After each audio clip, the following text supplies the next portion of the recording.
The city outside was silent, blanketed in a deep midnight hush, but inside the sterling penthouse wealth still whispered from every corner. The marble floors gleamed faintly under the dim light of the chandeliers, their reflections stretching, like frozen rivers.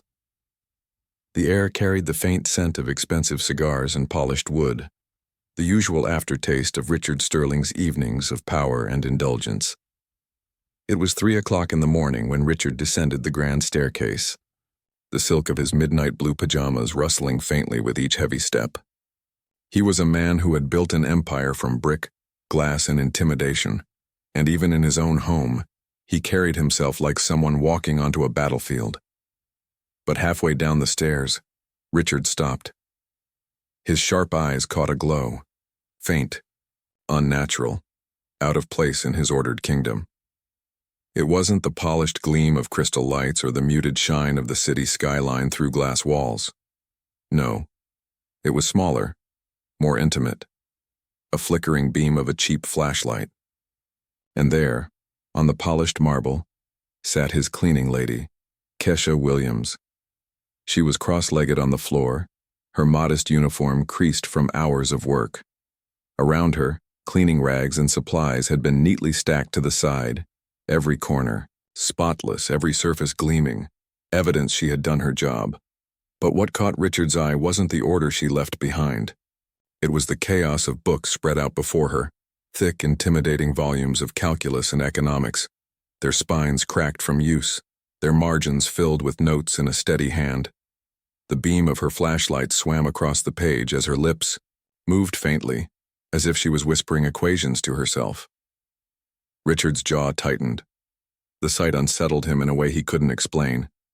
He cleared his throat deliberately, the sound echoing through the cavernous room. "What the hell are you doing here?" His voice was sharp, slicing through the stillness. Kesha's head lifted slowly, the flashlight beam catching her face, highlighting calm brown eyes that showed not even a flicker of fear.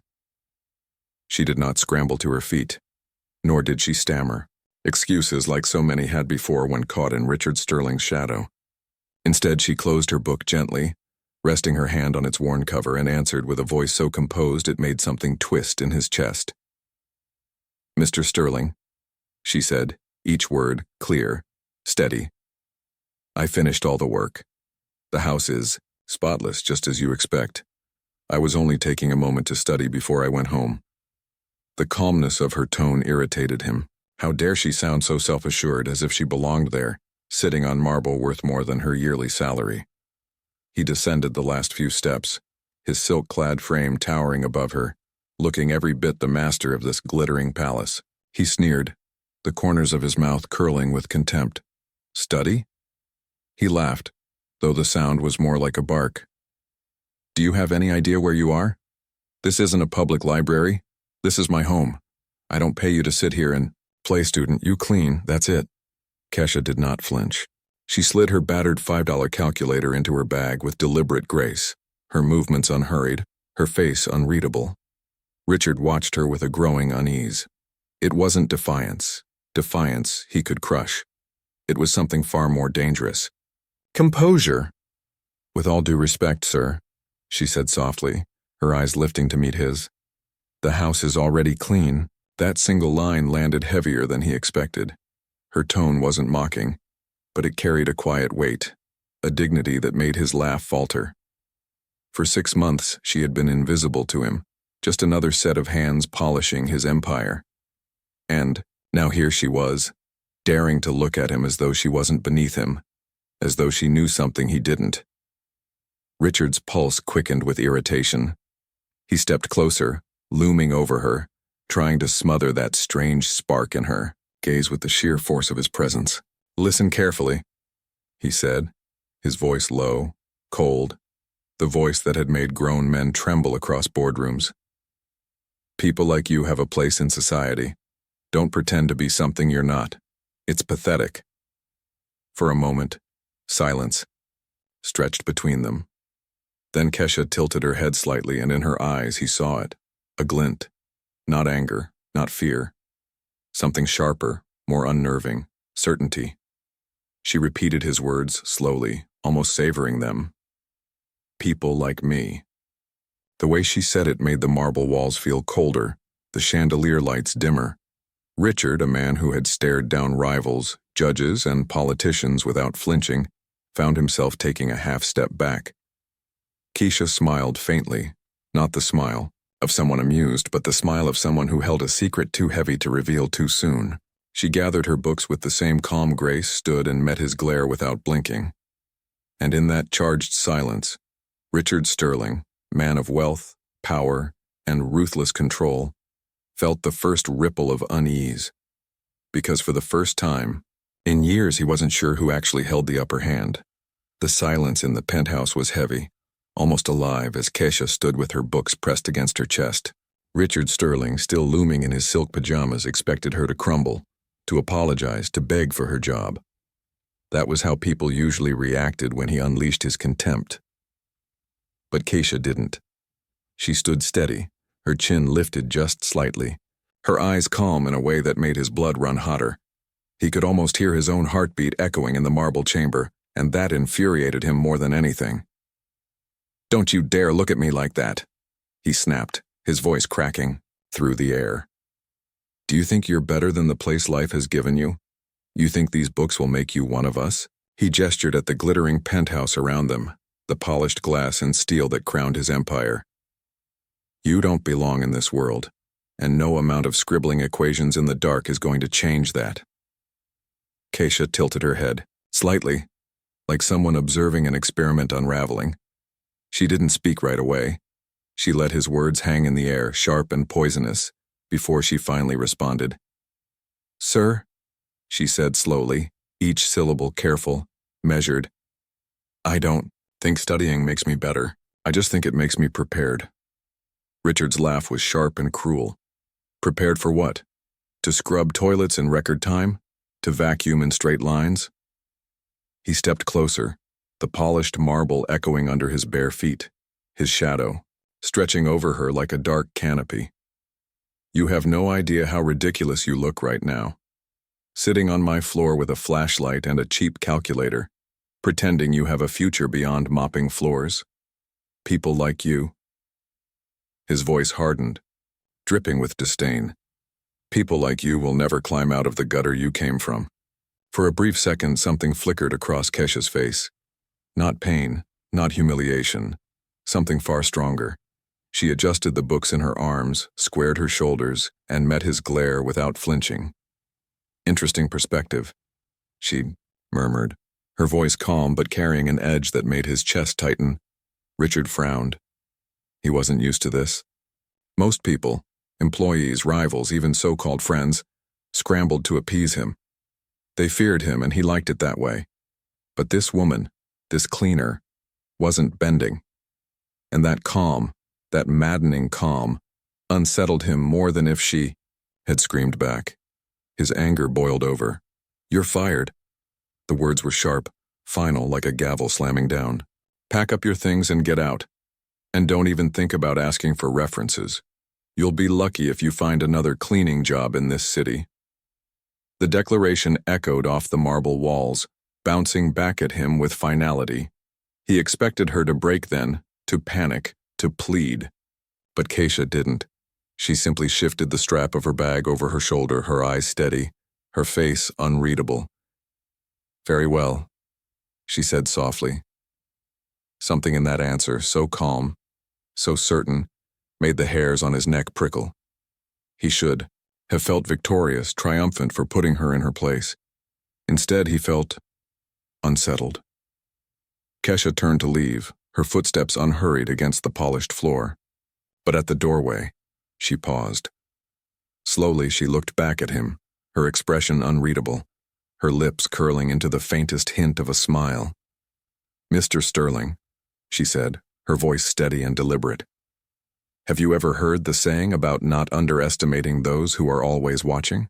And with that, she stepped into the night, leaving Richard Sterling standing alone in his palace of glass and steel, the words echoing in his head long after the door closed.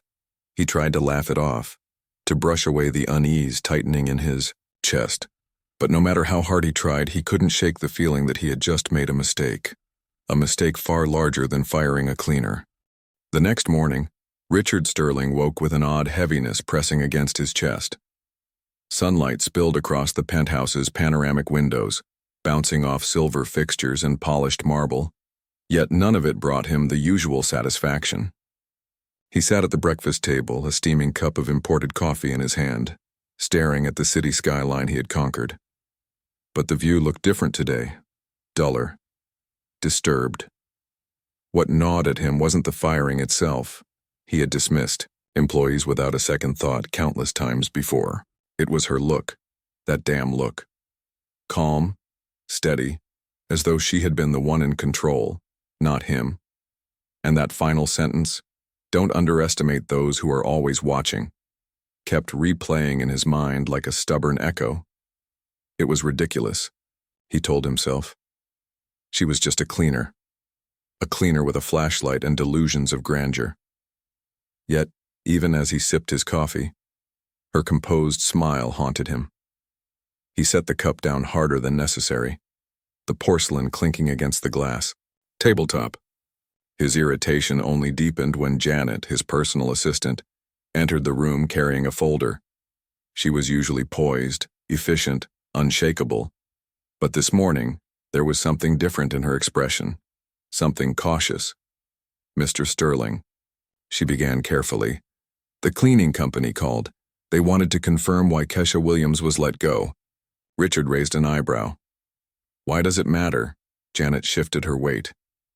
"They said she was their highest-rated employee. Clients requested her specifically. They've never had a complaint about her work." Richard scoffed, waving his hand dismissively. "She didn't know her place. I found her in here at 3 a.m, sitting on the floor like this was a public library, studying calculus of all things." He let out a sharp laugh, shaking his head. "Calculus. Can you imagine? A cleaner with math books pretending she belongs in this world?" Janet didn't laugh. In fact, her silence was uncomfortable, and that annoyed him even more. "Don't tell me you're impressed," Richard snapped. "No, sir," Janet said, quickly, though the hesitation in her voice betrayed her. "I just thought, maybe it explains why she always stayed late. I assumed it was extra work." Richard leaned back, crossing his arms. "There's nothing to explain. She crossed a line. Domestic employees don't study in their employers' homes. Period." But even as he spoke, a faint unease twisted inside him. Why had she chosen his house of all places to sit down with those books? Why at that hour? Why with such confidence, as if she knew exactly what she was doing? "Find me another cleaner," he ordered flatly. "One who knows how to keep her head down." Janet nodded and left, but Richard didn't return to his breakfast. Instead, he wandered into his office, the same place he often left documents, scattered after late-night meetings. He looked at the polished desk, at the files stacked carelessly the night before. For the first time, a thought struck him. A thought so absurd, he almost laughed it off. What if she had noticed? He dismissed it instantly. She wouldn't have understood any of it. Contracts, development proposals, financial projections, too complicated for someone like her. Still, his jaw tightened as he recalled the way she'd repeated his words. "People. Like me." There had been no confusion in her tone, no intimidation, only certainty. Richard pushed the thought away, drowning himself in emails, phone calls, and meetings. By midday, the unease had dulled into background irritation, manageable enough for him to put back on his mask of control. He convinced himself that the incident was over, that the cleaner was gone, and with her, the unsettling calm she carried. What Richard Sterling didn't know was that at that very moment, in a cramped corner of a neighborhood library, Kesha Williams was hunched over, a battered laptop. Her books lay open beside her, and in neat folders she was already organizing 6 months' worth of carefully gathered secrets. While Richard laughed at her in silk pajamas, Kesha was quietly preparing to turn his empire into rubble, and though he couldn't see it yet, the firing hadn't ended the story. It had only lit the first spark. The library smelled faintly of dust and old paper, its silence broken only by the soft hum of fluorescent lights and the occasional shuffle of pages. In one of the back corners, where few bothered to sit, Kesha Williams spread out her life across the scratched wooden table. Her battered laptop, its screen flickering faintly from age, sat open beside thick notebooks filled with precise handwriting. Around her, folders bulged with photographs, documents, and scribbled notes. To anyone passing by, she looked like a young woman studying late. But the truth was far more dangerous. For 6 months, Kesha had lived 2 lives. By day, she was invisible, cleaner in pressed uniforms, scrubbing, dusting, polishing, making herself small in spaces that weren't hers. By night, she was something else entirely. An observer, a collector, a strategist. Every corner of Richard Sterling's penthouse had revealed something: contracts left unattended, text messages glowing on unlocked screens, whispered deals overheard when she was presumed to be out of earshot. She had filed it all away with the discipline of someone who knew time and patience were her only allies, and she had the training to understand it. Kesha traced her fingers over her diploma tucked safely in her bag, the one she rarely showed anyone. Economics, summa cum laude, State University. She had walked across the stage in borrowed shoes, her family cheering from the back row. For a moment, she had believed the doors of opportunity would open. But resumes sent to consulting firms had come back with empty words, not a good fit. We've chosen candidates better aligned with our culture. Culture, she knew what that meant. Her skin, her background, her lack of pedigree. So when the world refused her entry through the front doors of glass towers, she found another way in. She applied at a cleaning company that catered to the city's elite. She volunteered for the hardest shifts, the late nights, the assignments no one wanted. When she discovered Richard Sterling was looking for a new cleaner, she maneuvered her way into his penthouse the very next week. It had never been about the paycheck. She adjusted the flashlight on the table and slid a stack of photos closer. Each one captured a piece of the empire Richard thought untouchable: fraudulent contracts, hidden payments, bribes disguised as consulting fees. She had built a map of his corruption, each line drawn with steady hands, each page a stepping stone toward his downfall. Her phone buzzed. A text from her sister, Jennifer. "Kesh, did you find another job yet?" Mom's worried. Bills are piling up.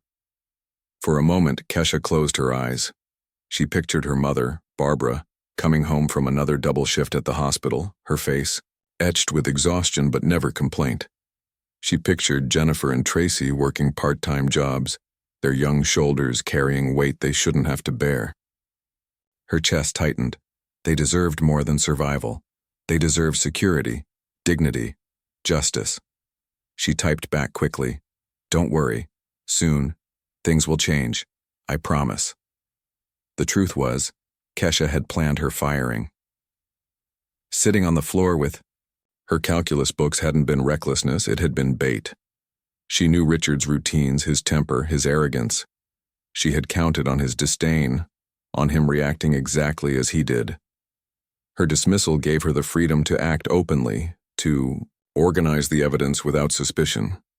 In the distance, a clock chimed midnight. Kesha leaned back in her chair, exhaustion tugging at her eyes, but her mind burned with focus. She had sacrificed years to reach this point. She wasn't just studying math equations in the dark. She was studying the downfall of an empire. And Richard Sterling, sitting smugly in his penthouse, had no idea that the quiet woman he fired was about to become the author of his ruin. The rain tapped softly against the library windows as Kesha leaned forward, her eyes scanning the rows of documents spread across the table. Her pen moved quickly, circling numbers, drawing arrows, connecting dots no one else had dared to trace. Every scrap of information she had taken from Richard Sterling's penthouse was falling into place, forming a web that was both intricate and damning. It hadn't been luck that gave her this evidence. It had been discipline, cold, deliberate patience. From the very first day she walked into that penthouse with a mop bucket and gloves, Kesha had known what she was doing. Richard Sterling, with his towering arrogance, thought himself untouchable. He left contracts scattered across his desk, signed agreements half-folded in briefcases, even his phone unlocked during late-night calls when he assumed no one worth noticing was around. Most employees would have glanced away, fearing his wrath. Kesha didn't. She watched. She remembered. And then, when no one was looking, she captured everything with the old cell phone hidden in her apron pocket. The phone was cracked in the corner, the camera far from modern, but she had tested it enough times to know it was good enough. Each night after her shift, she backed up the photos on a thumb drive she kept tucked inside a hollowed-out book on her shelf at home. She never kept them on the phone itself for more than 24 hours. She couldn't risk being discovered. Her hands lingered on one of the photographs now. A contract showing land purchased weeks before the city publicly announced plans to develop the area into high-value real estate. She knew enough economics to recognize insider trading when she saw it. Another document revealed consulting fees that matched suspicious deposits into a city official's account. Bribes, cleanly disguised, but obvious to someone trained to look deeper. Kesha pressed her pen to the page, her handwriting sharp and precise. Every time Richard boasted about his latest deal on a call, she had written the names down phonetically, researched them later, and built timelines that revealed the truth. The truth that Richard Sterling's empire wasn't built on brilliance. It was built on manipulation, fraud, and corruption. She thought back to those long nights in his penthouse, polishing marble floors while listening to men laugh about bending city laws. They had never noticed her, never cared to lower their voices. In their eyes, she was nothing, invisible.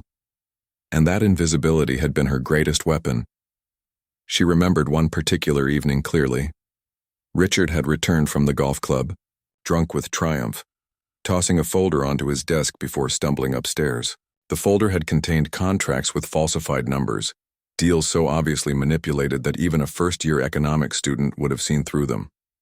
Kesha had snapped photos quickly, her hands steady despite the risk. It had been. In that moment she realized she wasn't just gathering fragments, she was building a case that could shatter his world. Her heart pounded as she flipped through her notes, the weight of what she had collected pressing against her chest. This wasn't just about revenge anymore. It was about justice. For her family, for every person trampled by men like Richard who believed wealth excused corruption. She took a slow breath and leaned back in her chair, letting the hum of the library settle her nerves. Her plan was nearly complete, but she knew she couldn't do it alone. She needed a way to bring this into the light without risking her work being buried by Richard's connections. Still, as she stared at the carefully catalogued evidence, she allowed herself a rare, quiet smile. Richard had thought firing her meant victory, a final act of control. What he didn't realize was that he had already given her everything she needed. Every signature, every careless word, every overlooked detail. He had left the keys to his own destruction, scattered across the marble of his penthouse. And Kesha Williams had picked up every single one. The golf club was alive with the low hum of privilege that Saturday morning. Crystal glasses clinked, polished silverware gleamed, and the scent of cigars lingered in the air like a badge of membership. Here men like Richard Sterling ruled their small kingdom of manicured lawns and whispered deals. He sat at the head of a table near the wide windows, his posture relaxed, his laughter sharp enough to turn heads. Richard swirled the amber liquid in his glass, letting it catch the light. "You won't believe this," he said, his voice carrying across the table to a group of investors, developers, and old money heirs. "Last night I found my cleaner, yes, my cleaner, sitting on the floor of my penthouse with a flashlight surrounded by math books. Calculus." He leaned back, shaking his head, the laughter bubbling from his chest. As if solving equations was going to change the fact that she scrubs floors for a living. The men around him erupted in laughter. One slapped the table, another smirked and said, "What is it with people these days? Everyone thinks they're destined for more." Richard grinned, soaking in their approval. "I fired her on the spot. Can you imagine the arrogance? A cleaner pretending she belongs in my world. People like that," he raised his glass, "need to be reminded of their place." Their laughter rolled on, filling the club with the sound of disdain dressed as amusement. Yet just a few tables away, someone else had been listening. Marcus Thompson balanced a tray of glasses in his hands, his crisp waiter's uniform pressed but worn at the edges. He moved with quiet efficiency, the way workers in spaces like this always did. Unseen, unimportant, background noise. But Marcus wasn't just a waiter. He was an investigative journalist finishing college, paying for tuition and rent by serving the very men he wrote about at night, and Richard's words had frozen him mid-step. He knew that name, Richard Sterling. Everyone in the city did. He also knew the rumors, land grabs, shady contracts, projects that appeared out of thin air with the mayor's signature stamped at impossible speed. Marcus had tried for 2 years to dig deeper, but Sterling's world was airtight, guarded by lawyers and threats. Every lead ended in silence. Every source backed out, afraid. But now there was something. Marcus slid the tray onto a table and forced himself to keep moving, his heart thudding in his chest. He stole a glance at Richard, watching the smug way he told the story of firing a cleaner for daring to study. Most of the men laughed without thought. But Marcus heard more than arrogance in Richard's words. He heard opportunity. If a cleaner had been inside that penthouse for 6 months, unnoticed, invisible, she might have seen things. Things Richard assumed no one would ever notice.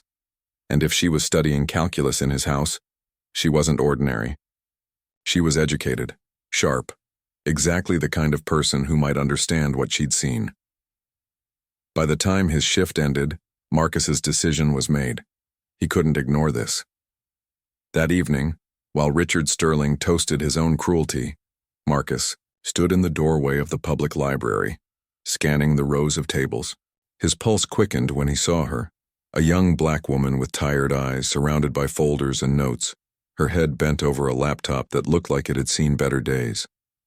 She was focused, but there was a quiet intensity in the way she worked, like someone chasing not just knowledge but justice. Marcus approached slowly, careful not to startle her. When he spoke, his voice was low, respectful. "Excuse me," he said. "You're Kesha Williams, right? You used to work for Richard Sterling." Her head lifted. Their eyes met. For a moment, silence hung between them, heavy with possibility, and, in that instant, Marcus knew, if she had what he thought she did, the world was about to change. The library's fluorescent lights hummed faintly, casting a pale glow over the worn wooden tables. Kesha studied Marcus carefully, her hand hovering protectively over the open notebook in front of her. She was used to being overlooked, dismissed, underestimated, but the man standing before her wasn't dismissing her. His eyes carried something else entirely, awareness. "Yes," she said slowly, her voice calm but cautious. "I worked for him. Why do you ask?" Marcus pulled out the chair across from her but didn't sit until she gave the slightest nod. He leaned forward, lowering his voice to match the quiet of the library. "Because I've been investigating Richard Sterling for 2 years. I've chased every lead I could find, and they all disappear. He's too powerful, too well connected. But if you were inside his home for 6 months..." He paused, searching her face. "You might have seen things no one else could." Kesha didn't answer right away. She closed her notebook slowly, sliding her pen across the cover as if weighing the risk of letting someone in. Trust was a luxury she hadn't been able to afford. Still, there was something steady in Marcus's gaze, something that felt less like intrusion and more like shared struggle. "And if I did?" she asked carefully. Marcus's lips pressed into a thin line before he spoke. "Then you might hold the key to bringing him down." The words hung between them, charged and dangerous. Kesha's chest tightened. For months she had carried this burden alone, her evidence hidden, her plans silent. To hear someone else put it into words felt like a door opening she hadn't realized she needed. She slid a folder across the table. "Take a look," she said quietly. Marcus hesitated, then opened it. His eyes widened as he flipped through the neatly cataloged photos. Contracts, bribe ledgers, messages copied down with dates and times. Each piece more damning than the last. He let out a low breath, almost a whisper. This is enough to topple half the business elite in this city." Kesha leaned back, folding her arms. "I've been patient, careful. but I can't publish it myself. He'd crush me before I got the chance. I need someone who knows how to handle this, someone who can make sure it can't be buried." Marcus nodded slowly, his mind racing. "That's what I do. I've been waiting for a way in, and you—" He stopped, shaking his head in disbelief. "You're the way in." For the first time in weeks, Kesha felt the tightness in her chest ease, just a little. Sharing the weight didn't make it lighter, but it made it possible. She studied Marcus again, testing his resolve. "This isn't just about one article," she warned. "If we do this, it has to be airtight. He'll throw everything at us, lawyers, threats, maybe worse." Marcus didn't flinch. "Then we make it airtight. Every number checked, every source verified, no weak points."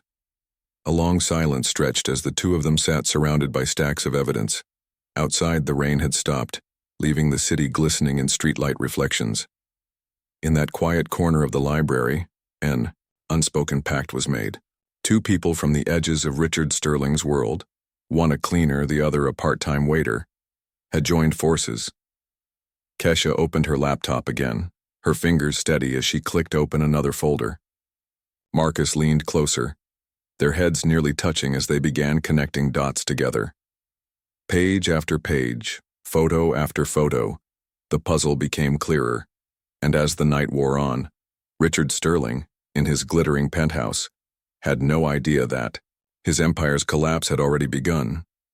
The days that followed blurred into long nights at the library, the kind of nights where the air was heavy with fatigue but sharpened by purpose. Kesha and Marcus sat side by side at the same table, the yellow glow of desk lamps illuminating stacks of papers, faded photographs, and scribbled notes. Coffee cups multiplied around them like markers of a battle fought in silence. Every document had a story. Every number carried weight, and together they began to stitch those fragments into something undeniable. Marcus leaned forward, his pen tapping against a spreadsheet he had been cross-referencing. "Here, look, these consulting fees paid to a shell company line up perfectly with the date city officials fast-tracked Sterling's housing permits." He slid the paper toward Kesha. She scanned it, her tired eyes lighting up as recognition sparked. And those same officials received deposits from Sterling's private accounts 3 days earlier. He wasn't even careful about hiding it. Their eyes met, and for a moment the exhaustion melted into something like triumph. Another piece of the puzzle locked into place.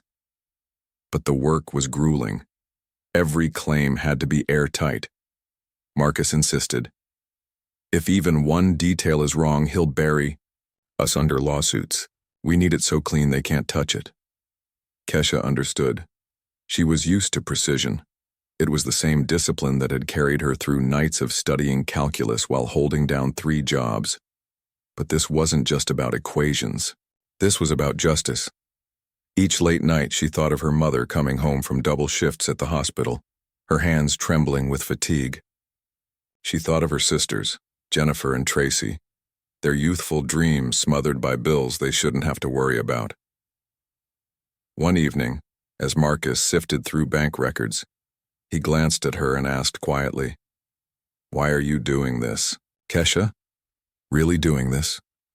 She paused, her fingers resting on a photo of Richard Sterling, his arrogant smile frozen in a moment of triumph. Her voice was soft but steady.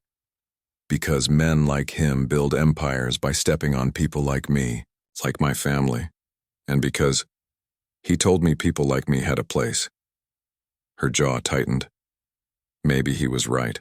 My place is here, tearing down everything he thought was untouchable. Marcus didn't say anything at first. He just looked at her, really looked, and saw not just determination, but something deeper, pain honed into purpose. Finally, he nodded. "Then let's make sure he never forgets it." Trust grew between them, built not on words but on hours of shared silence and relentless work. There were moments when Kesha caught Marcus studying her, curiosity flickering in his eyes. Not the kind of curiosity Richard had shown, dripping with disdain but genuine respect. He saw her not as a cleaner, or even just as a source, but as an equal, a partner. The case grew thicker. They traced bribes hidden under fake names, followed trails of insider information that turned into million-dollar land deals, and uncovered text messages that revealed collusion among half the city's elite.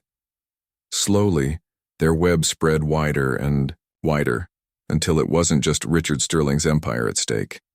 It was the entire network of men who laughed with him at the club, men who believed they were untouchable. By the time the clock struck 3 one morning, the evidence filled. 2 heavy binders and a digital folder Marcus had encrypted 6 different ways. He leaned back, rubbing his eyes. "We're close, Kesha. This isn't just a report anymore, this is a weapon." She closed her notebook, her fingers trembling not with fear but with anticipation. "Then it's time we start aiming." Outside, the city was quiet, glittering under the distant hum of streetlights. Inside, 2 determined figures hunched over their work, preparing to expose corruption that had thrived in darkness for years. And somewhere across town, Richard Sterling slept soundly in his penthouse, unaware that the empire he thought indestructible was already in the crosshairs. The penthouse glowed with the warmth of amber chandeliers, glasses clinked, and the hum of hushed voices filled the room. Richard Sterling was in his element. He paced across the polished marble floor, a whiskey glass in one hand, his silk tie loosened after a long day of closing deals. Around him, a circle of investors and city officials leaned in, eager for his every word. Richard thrived in these moments, surrounded by power, admired, feared. But arrogance has a way of making even the most careful men careless. One of the officials, a wiry man with thinning hair and sweat at his temples, leaned close. "Richard, the housing project, we need to know if you can guarantee those permits." Richard's lips curled into a smirk. He lowered his voice, but not enough. "Of course, you'll have them in half the time it usually takes. City Hall already knows where their bread is buttered. All it takes is a little push." He made a gesture with his fingers as if sliding cash across a table, and the men chuckled knowingly. The group raised their glasses, laughing as if corruption were nothing more than a clever joke among friends. But what Richard didn't realize was that one of the crystal vases in the corner contained more than fresh flowers. His own security cameras, installed to keep intruders out, were recording every word, every smug grin, every casual offer of a bribe. Across the city, in the quiet of the library, Marcus scrolled through encrypted files he had managed to access from a contact inside city surveillance. He froze when he clicked on a grainy clip, the timestamp glowing in the corner. His heart pounded as Richard Sterling's voice filled the tiny laptop speakers. "City Hall already knows where their bread is buttered. All it takes is a little push." Marcus leaned forward, eyes wide, his pulse racing. He played the clip again, then again, unable to believe their luck. "Oh my God," he whispered. He turned the screen toward Kesha. "Kesha, you need to see this." She looked up from her notes, her eyes narrowing as the video replayed. For a moment she sat perfectly still, watching Richard gesture, hearing the laughter of the men around him, and then slowly, she exhaled, her lips curving into the faintest smile. "This is it," she said softly. Her voice was calm, but her eyes burned with fire. "This is the piece that ties everything together. They can dismiss documents. They can challenge signatures, but this?" She tapped the screen with her finger. "They can't erase his own face, his own voice." Marcus leaned back, running his hands through his hair. "We've been building this case for weeks now. We don't just have evidence. We have a confession." Kesha closed her notebook, her hands steady despite the storm of adrenaline in her chest. "No," she said firmly. "We have a weapon he handed us himself. The same man who laughed at me for studying in the dark just gave me everything I need to finish what I started." The library around them faded into silence. The old lamps buzzed faintly, papers rustled in the still air, but neither of them noticed. They were staring at the screen, at the careless arrogance of a man who believed the world belonged to him. For months, Richard Sterling had underestimated her. For months, he had walked past her, leaving pieces of his empire scattered in plain sight. And now, in his own home, under the glow of his own chandeliers, he had finally made the fatal mistake, proving her right. Kesha reached for the binder stuffed with months of evidence, sliding the video printout into the front pocket. When she looked at Marcus, her voice was calm, unshakable. Now we finish this. And in that moment, the outcome was sealed. Richard Sterling had unknowingly signed his own sentence. Monday morning broke over the city with a sky the color of steel, heavy and unyielding. In the Sterling penthouse, Richard stirred awake to the sound of his phone buzzing insistently on the nightstand. At first he ignored it, rolling over into the silk sheets, convinced nothing could disturb the cocoon of power and wealth he had built for himself. But the buzzing didn't stop. One call, then another, then another. By the time he finally snatched it up, irritation etched across his face. His life was already unraveling. Richard! It was his lawyer, voice trembling in a way Richard had never heard before. Turn on the news now, every channel. Confusion tightened his chest as he stumbled into the living room, flicking on the enormous flat screen that usually displayed market tickers and financial news. What he saw this time made his stomach drop. His own face filled the screen, grainy but clear enough, his voice unmistakable as he leaned across a polished table and muttered, "City Hall already knows where their bread is buttered. All it takes is a little push." The headline beneath, it screamed in bold letters, "Millionaire empire built on bribes and fraud. Exclusive evidence exposed."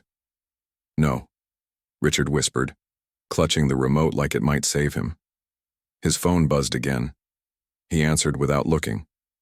It was Janet, his personal assistant. Her voice was frantic.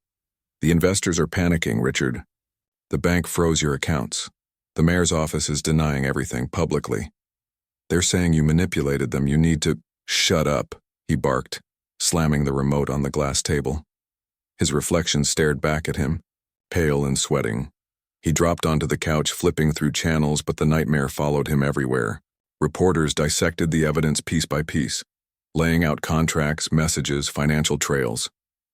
His arrogance, his so-called brilliance, all reduced to proof of corruption. Another call.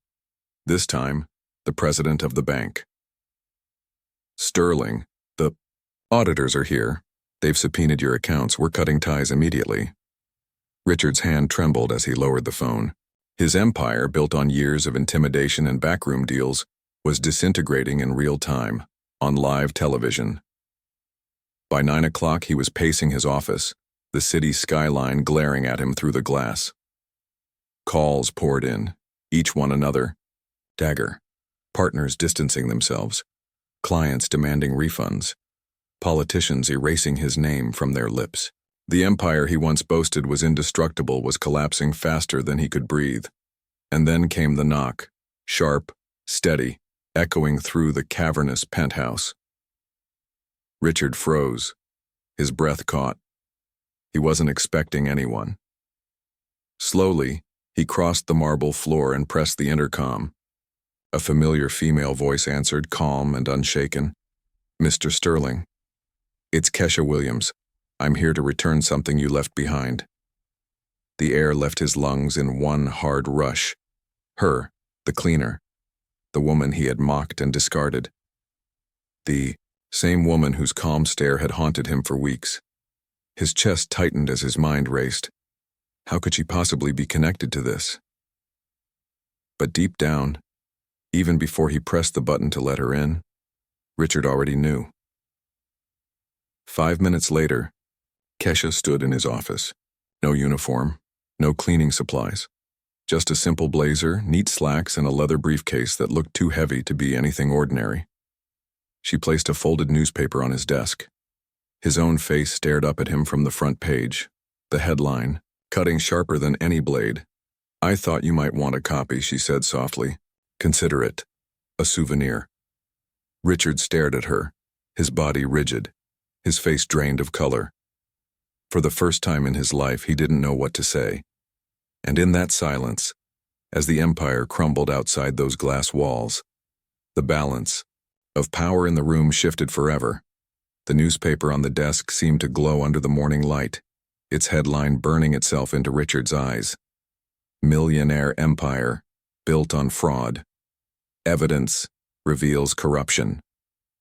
He stood frozen, his chest heaving, while Kesha remained perfectly still across from him, her hands resting lightly on the leather briefcase. She looked nothing like the woman who once scrubbed his marble floors.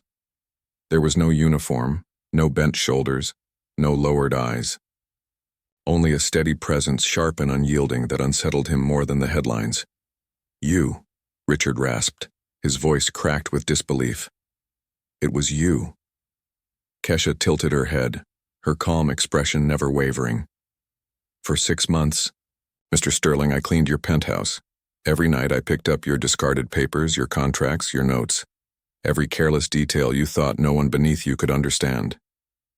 She slid the briefcase onto the desk, opening it slowly. Inside were neatly stacked files, each one labeled, cataloged, meticulous. I understood all of it. Richard's knees felt weak. He dropped into his chair, clutching the arms as if they could hold him steady. His eyes darted over the files, his files, his crimes laid bare like bones picked clean. "You planned this," he whispered, the words tasting like ash. Kesha leaned forward slightly, her voice calm, almost gentle. "No, I prepared. There's a difference. I didn't know when the opportunity would come, but I knew it would. And when you laughed at me for studying, when you told me people like me didn't belong in your world," her lips curved into the faintest smile, "you gave me exactly what I needed to step out of the shadows." Richard's hands shook as he reached for the paper, his name splashed. Across every page, his empire reduced to evidence of greed. The memory of that night slammed back into him, the flashlight, the equations, the calm in her eyes. He had thought it was insolence. In reality, it had been certainty. Why? His voice cracked, carrying something between fury and despair. Why go through all of this? Why not just move on with your life? Kesha's eyes softened, though her tone stayed firm. "Because my mother worked double shifts as a nurse and still couldn't pay all the bills. Because my sisters sacrificed their own dreams just so I could study. And because men like you build your fortunes on the backs of people like us, confident we'll never fight back. You believed my skin color, my uniform, my silence made me invisible. But you were wrong." Richard opened his mouth to argue, to lash out, but no words came. His phone rang again, buzzing violently against the desk. He didn't answer. He didn't have to. He already knew what they'd say. Investors gone, partners fleeing, accounts frozen. His kingdom of glass had shattered. Kesha closed the briefcase, her movements precise, deliberate. "I didn't destroy you, Mr. Sterling. You destroyed yourself. All I did was hold up a mirror." She turned toward the door, her heels clicking softly against the marble. Before stepping out, she glanced over her shoulder, her voice carrying one final weight that settled deep into his chest. "People like me. Don't forget. And we don't forgive." Then she was gone, leaving behind only the echo of her footsteps and the ruins of a man who had finally learned what it meant to underestimate the wrong person. Richard slumped in his chair, his empire collapsing around him, the memory of her calm smile searing deeper than any courtroom sentence ever could. For the first time in his life, Richard Sterling knew what it felt like to be powerless. 6 months later, the name Richard Sterling was no longer spoken with admiration in boardrooms or whispered with envy at golf clubs. It was spat out in disgust, muttered in shame, written in headlines that painted him as the symbol of everything rotten in the city's wealthy elite. The man who once signed contracts with a flourish and laughed in crystal-lit rooms now signed cafeteria rosters with trembling hands. His $3,000 suits had been replaced by an orange jumpsuit, his penthouse view swapped for iron bars and the echo of clanging doors. Richard sat on the edge of his narrow prison cot, staring at the floor. Around him, inmates moved with the quiet menace of men who had nothing left to lose. Here, his wealth meant nothing. His power meant nothing. The arrogance he once wielded had made him a target, and the very same contempt he had thrown at Kesha now came back at him in whispers, in smirks, in shoves that reminded him he was no longer untouchable. 15 years. That was his sentence. 15 years to replay every careless word, every contemptuous laugh, every arrogant dismissal that had brought him here. Meanwhile, across the city, sunlight poured into a glass office 3 floors above, where Richard once conducted his schemes. Kesha stood at her desk, a view of the skyline stretching before her. The plaque on the door read, Senior Analyst, Compliance Division, a title she had earned not just with her education, but with the courage to expose what others had feared. Her supervisor, Dr. Martinez, passed by and tapped the edge of her desk with a smile. Brilliant work on that last report, Kesha. You saved us from walking straight into a Sterling-style mess. Keep this up and you'll be leading your own division soon. Kesha thanked him, but it wasn't the recognition that filled her chest with warmth. It was the memory of her mother, Barbara, now retired from the hospital after decades of double shifts, tending a small garden at their new home. It was the sight of Jennifer in her crisp white coat, finally in medical school, and Tracy flipping through law textbooks determined to fight for justice the way her older sister had. One evening, as the family gathered around their modest but happy dinner table, Jennifer slid a newspaper across to her. The front page showed Richard Sterling, head bowed, being transferred to a maximum security facility after yet another altercation with inmates. Look at him now, Jennifer said with a mix of awe and satisfaction. The man who humiliated you can't even protect himself anymore. Kesha studied the picture for a moment. There was no gloating in her eyes, no triumph, just a quiet acknowledgement. He did this to himself, she said simply. All I did was shine a light on it.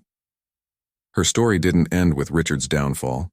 Universities invited her to speak, her words inspiring students who once felt unseen. When that man told me people like me had a place in society, she told one packed auditorium, he was right. But our place isn't where prejudice tries to confine us. Our place is where our discipline, intelligence, and determination carry us. The crowd erupted, young faces shining with hope. Some saw themselves in her, others saw the injustice she had overcome, but all of them felt the undeniable power of her truth. Even Marcus, standing in the wings, smiled with pride. His series of articles had won national awards, but he always said the real victory belonged to Kesha. Together they had turned noise into justice, silence into a roar. Back in his cell, Richard caught fragments of her interviews on the communal television. He listened as she spoke with clarity and strength, each word a reminder of how badly he had misjudged her. The woman he once dismissed as just a cleaner had become a voice too powerful to ignore, while he had become a cautionary tale of arrogance brought to ruin. And in the quiet of her new office, looking out at the city that once told her no, Kesha allowed herself a moment of reflection. Revenge had never been the goal. Transformation had, and as she stood taller than ever before, she knew she had achieved it. Not just for herself, but for every person who had ever been told to know their place. Her final words at a televised lecture summed up everything she had learned. Anger, without strategy, is just noise. But anger with planning? That's justice. And with that, the story of a cleaner in the dark became a beacon of light for countless others.